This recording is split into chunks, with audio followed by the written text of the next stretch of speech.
안녕하십니까. 반갑습니다. 오늘은 입찰 금액 산정할 때 꼭 고려해야 될 사항에 대해서 알아보도록 하겠습니다. 경매의 가장 기본입니다.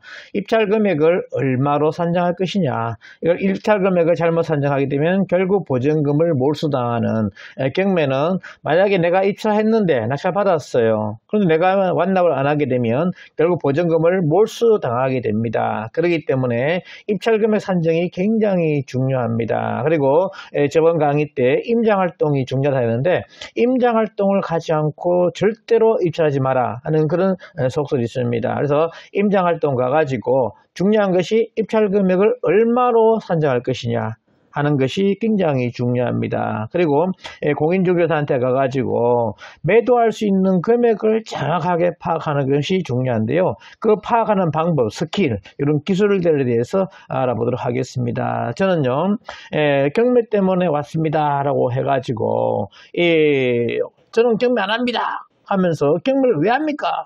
정말 경매는 남의 피를, 고혈을 빨아먹는 그런 건데 하면서, 부정탄 물건인데 왜 하냐 하면서 그리고 또 첫 손님이 경매 때문에 왔다 하니까 결국 오늘 부정탄다고 소금 뿌리는 그런 분도 계세요. 저는 소금도 맞아봤습니다. 그래서 이런 것들을 극복해야지만 결국 경매 입찰을 할 수 있고 낙찰받아 가지고 수익 활동을 할 수 있어요. 그런 소금 한번 맞았다 해가지고 포기하면 절대로 안 됩니다. 그리고 그런 소금 맞았을 때 이렇게 생각하시면 돼요. 아이고, 저 녀석 망할 놈.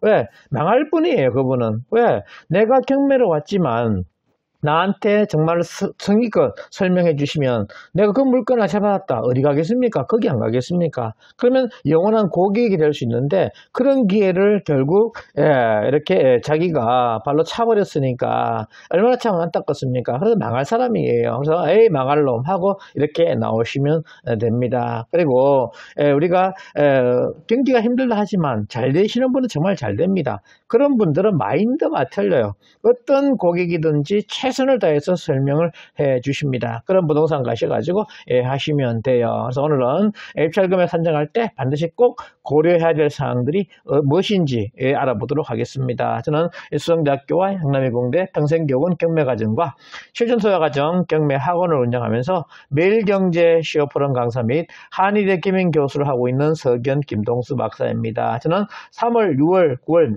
12월 초에 개강을 합니다. 12월 달에 하니까 참고하시고요. 강의는 오전 10시에 시작하고 저녁은 7시에 시작을 합니다. 그래서 3시간 수업을 하고요. 화요일 날은 수성대학교에서, 수요일 날은 영남이공대에서, 평생교원에서 하니까 연락하시면 되겠고요. 목요일 날은 부실채권을 중심으로 해서 지금 집정투자하고 있습니다. 경매도 하지만 지금은 부실채권 때예요. 그래서 정부에서 부실채권을 빨리 정리해라 해가지고 신협이나 수협이나 새마을금고에서 우리 법인에게 바로 지금 토패스를 하고 있습니다. 옛날에는 과정을 많이 거쳤기 때문에 수익이 적었어요. 근데 지금은 그런 중간 과정이 다 없어지고 대부업 법인한테 바로 물건을 패스하게 됩니다. 그래서 저희들 같은 경우도 물건을 다량 보유하고 있으니까 관심 있는 분들 연락하시면 되겠고요. 토요일 날은 경매학원에서 단기 속성반원에서 강의를 준비하고 있습니다. 그리고 교재는 맥 잡는 실전 경매에서 PPT를 해가지고 세부적으로 다 강의를 만들었어요. 그래서 핵심을 요약해서 강의하기 때문에 강의를 참 잘한다. 그리고 강의안도 정말 잘 돼 있다라고 하시는 분들이 상당히 많습니다. 필요하신 분들 연락을 하시면 되겠습니다. 페이지는 항상 우측 상단에 있으니까 참고하시면 되겠어요. 자, 그래서 입찰 금액을 산정하는데 가장 중요한 것이 결국 뭐냐? 내가 얼마에 팔 수 있느냐. 이게 제일 중요합니다.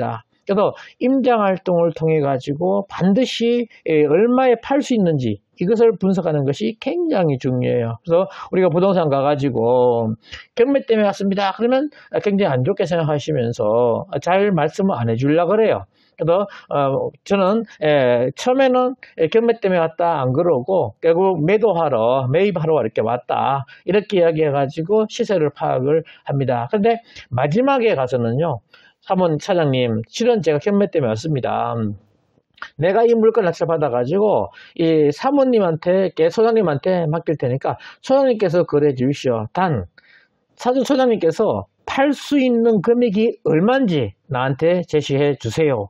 라고 하시면요, 이제 책임감을 가지고 정말 본인께서 팔 수 있는 금액을 이야기해 주게 됩니다. 그러면 그것이 뭐다? 매도 가능 금액이 된다는 거죠. 그래서 이 매도 가능 금액에서 이제 내가 들어간 비용들을 빼면 되지 않겠습니까? 그래서 가장 기본적인 거 인수금액, 대항력 있는 임차인 중요하죠. 이 법정지상권 같은 경우 건물을 얼마에 내가 매입할 수 있는지 파악하는 것이고요. 유치권 같은 경우는 무조건 인수해야 될 사항입니다. 그래서 채권이 정말 확실하냐, 아니면 불법적인 그런 채권이냐, 이거 파악을 잘 하셔가지고 정말 실제로 있는 물건, 실제로 채권이 있으면 결국 내가 다 물어줘야 되니까 잘 판단을 하시면 되겠고요. 그리고 수리비, 인테리어 비용은 과연 얼마 들어갈 것인지 파악하는 것이 굉장히 중요합니다. 그래서 현장에 가가지고 샤시가 돼 있다 안 돼 있다, 뭐 대문 색깔이 어떻다, 기타 등등 이런 것들 통해 가지고 수리비를 산정을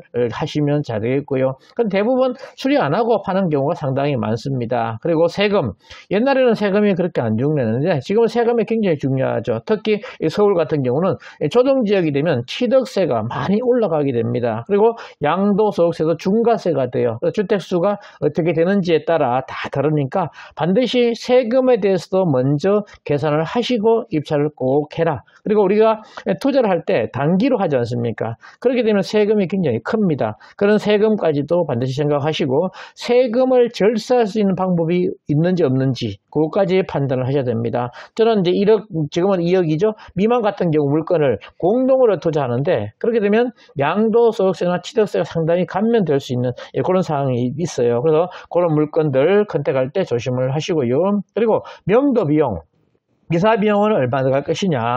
기사 비용은 줄도 되고 안 줘도 됩니다. 그렇지만 통상적으로 배당을 한 푼도 못 받는, 그리고 채무자가 점유하고 있으면 결국 이사비를 좀 줘야 되는 그런 상황이 되겠죠. 그리고 산업 폐기물 처리 같은 경우는 낙찰자가 책임을 져야 된다라고 되어 있습니다. 그래서 공장을 입찰할 때는 산업 폐기물까지 반드시 잘 판단하시고요. 그리고 공장 가지신 분들 임대 줄 때 산업 폐기물 쌓아놓게 되면 상당한 문제가 됩니다. 그래서 반드시 잘 체크를 하시라 말씀드리고요. 그리고 인수금액, 아파트의 공용관리비는 내가 인수를 해야 됩니다. 전용은 주민대표회의에서 하시면 돼요. 근데 통상적으로 결국 이 관리소장님께서 보통 하기 때문에 관리소장님은 돈 잘 받아내시는 분이 좋은 거 아니겠습니까? 그래서 주민대표회의에서 결국 돈 잘 받아내는 사람을 좋아하기 때문에 끝까지 다 봐달라 그래요. 그래서 우리는 판례를 가지고 공용관리비만 내겠습니다 라고 이렇게 하시면 되겠습니다. 그리고 공장정의 등전기나 상수도 이런 것들 공과금에 대해서도 잘 체크하셔가지고 인수할 사항인지 아닌지 통상 잘 판단하시고 해야 됩니다. 통상은 전기 같은 그런 것들은 결국 낙찰자가 하는 것이 아니고 한전에서 하는 것이 맞습니다. 그래서 한전에서는 일단 내라고 이야기합니다. 그런데 이제 판례 같은 경우 갖다 이렇게 제시하면 결국 안 넣어도 됩니다 라고 이렇게 이야기합니다. 이 상수도 같은 경우도 이렇게 마찬가지고요. 그리고 매도 비용, 중개 수수료가 들어가겠죠. 그래서 내가 직접 매매할 수도 있지만 중개사를 통해서 하게 되면 수수료가 들어가게 됩니다. 그리고 목표 수익, 제일 중요한 것이 목표 수익이죠. 그래서 목표 수익을 얼마나 잡을 것이냐. 근데 우리가 중요한 것은요, 결국 내가 낙찰 받아야지 수익이 있는 것이지 낙찰 받지 않고서는 수익이 없습니다. 그래서 목표 금액을 높게 잡으면 낙찰 금액이 입찰 금액이 작아지겠죠. 그러면 100% 떨어진다는 겁니다. 그래서 우리가 다른 것들은 뭐 줄일 수 있는 것이 없어요.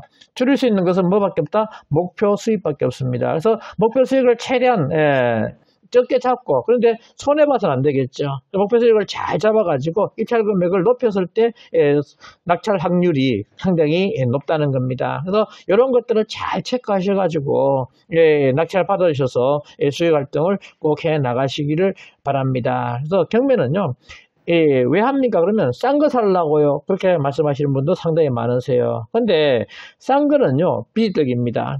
싼 거 좋아하지 마시고, 이렇게 싼 거 원하시면 부동산 가가지고 싼 거 주세요 하면 많습니다. 저는 경매는 왜 하느냐? 좋은 물건을 남들보다 저렴하게 낙찰받아 가지고 수익을 올리는 그런 목표로 하고 있습니다. 그래서 좋은 물건을 찾아 가지고 해야 돼요. 왜? 좋은 물건은 가격이 상당히 상승 속도 빠르다는 겁니다. 안 좋은 물건은 가격 상승이 없어요. 그렇기 때문에 평생 내 물건이 되는 이런 상황이 된다는 거예요. 그래서 입찰 금액 잘 산정하셔서 절대 손해 보지 말고 정당하게 투자해서 수익 활동을 올리시기를 바랍니다. 오늘은 입찰 금액 산정하는 방법에 대해서 강의를 하였습니다. 끝까지 강의 들어주셔서 감사합니다. 수고하셨습니다.